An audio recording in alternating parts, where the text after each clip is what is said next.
my question to you is, what is your view about what is exactly transpersonal psychology? Well, I think transpersonal psychology simply expands the space in which you can work. And so it gives you more choices, more possibilities. Not necessarily for you to use every time. It simply says you don't have to stop short at childhood. You don't have to stop short with the identity crisis. You don't have to stop short with the person's aims and ideals. You don't have to stop short with the client's psychospiritual development at a certain level. You can explore the whole range of everything that's possible for the client and not leave anything out. So I see the transpersonal approach as simply expanding the range of possibilities. And you might sometimes want to go into some of those possibilities, sometimes you might not. Mm-hmm. Once you've got a huge range of possibilities, it's still up to the individual client to say, well, this is what I'm interested in. This is the level I'm happy to work at. This is the problem that, as I see it. And I think the therapist has to go with that.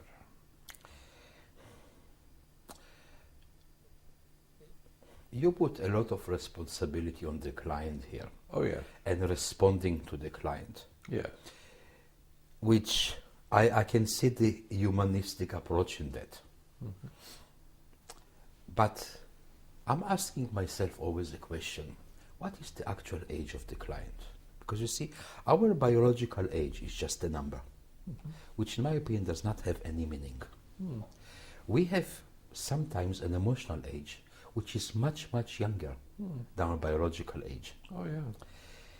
And sometimes a child needs guidance. We don't ask a child, do you want to go to school? Do you want to get educated? Sometimes we guide the child. Sometimes we take the child by the hand and we show the child different possibilities because we want to expand the world of the child. How about, even when working with an adult client who has a much younger and emotional age, how about directing them a little bit and not leaving all the choices to them? Showing them more options. Well, there's an obvious danger in that it becomes the therapist's work, the therapist's aims, the therapist's limits as well. So I'm very nervous about that.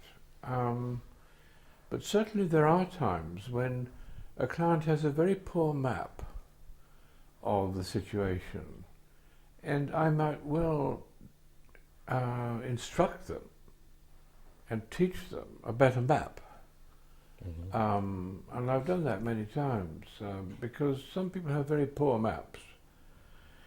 For example, some people avoid taking any kind of power because they think that means coercive power. They think it means power over. And that's all it means. That's all it can mean. And so they're very nervous about power, and so they don't like to think about it or imagine that they could have more power. But then I give them a better map. I say, well, supposing there's a power line here, and supposing there's powerlessness down here. Okay, so on the power line there's coercive power. You don't want that. Fine. But along here there is power with. That is power to cooperate with other people to get things done. Yeah. And over here is power from within. That's your own personal power that you own, you control, you have dealings with. So it's comfortable to stay down at powerlessness if you think the only kind of power is coercive power.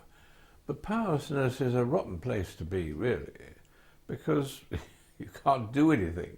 You can't get anything done. You can't control anything. So power with is better than that because it's not threatening, it doesn't do any harm, it's very good, and it brings you closer to other people. And power from within is well worth thinking about, because why shouldn't you have your own personal power? Why shouldn't you have your own personal ownership of what you can do in the world? And so I teach them that better map. And I think that it's okay to do that. Okay. Abraham Maslow, in his pyramid of needs. No. Never, never, never call it a pyramid. Never. Okay. I have written papers on this. You must never think of it as a triangle or a pyramid.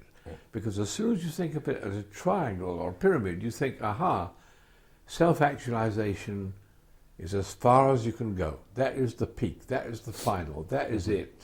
And in the 1970s, we really thought that. And we thought, oh, so then in that case, you can't talk about a self-actualized person. You always have to talk about a self-actualizing person, ing. And that's more humanistic bollocks. You know, I don't believe that anymore. And what I think is that that self-actualization, that self, is simply the centaur self, the existential self. But there's other self, the subtle self, the causal self, and so on, beyond that. And so it's quite an achievable thing. I'm a self-actualized person in myself. I am. I claimed this in 1980, and I haven't taken it back ever since. So, no pyramids, please. Okay. So there is this shape, okay?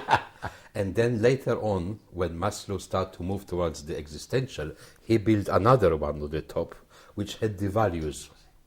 And what actually he said, that what happens after self-actualizing, it's you help others to self-actualize. Okay. Okay? So we'll come back to this point because it's very important for me. But when you move from the physiological needs up the needs, there is the self-esteem need. And Maslow has divided it into two. Yes. This first one is self-esteem from others. Very important, yeah. And then self-esteem. That's right. Okay. So if we are helping the client to climb up towards the self-actualizing self, with the self-esteem, this is something that we need to help the client to build up. Oh, yeah.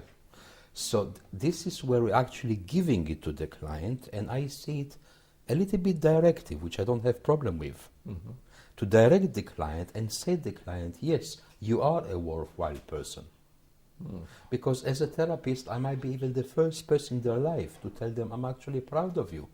You are able to do it. I can see to you. And point the strong point on that. Yes. So, self-esteem from others. You say the client, we see how far the client is ready to go. Yeah. How about taking them by the hand and walking them 2 more steps? Well, what's wrong with that? Sometimes I do say to clients, I think you are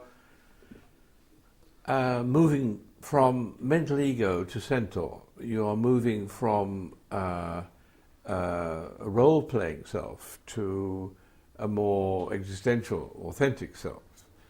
And I can help you in that movement. And I think the way we do this is to work on your internal conflicts. And as we work out your internal conflicts, you become more of a whole person. I remember a woman saying to me, working class, ordinary woman, nothing special about her, saying, what I don't understand is how in this session I take myself apart into all these different parts, but when I go out, I feel more whole.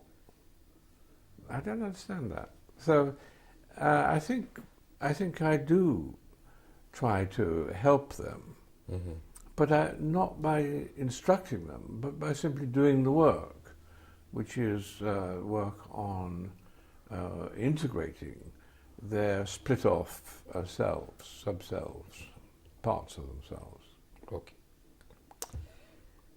You define yourself as a self-actualizing person.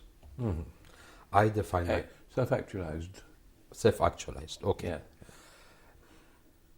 I'll define myself as a self-actualizing person because I see myself still in the process. Right. But I take the notion of Maslow that a self-actualizer or self-actualized person, one of the aims is to help others to self-actualize. Okay. This is like the bodhisattva in Buddhism. Yeah. So tell me, John, why do you want to help other people to self-actualize? It's part of the deal, I think. It's part of being a therapist. It's going to happen anyway, so I might as well be on that side. I might as well acknowledge that, because that's what happens in therapy. I think people do become more self-actualized, and they do start getting esteem from themselves instead of looking to other people to tell them how good or how bad they are.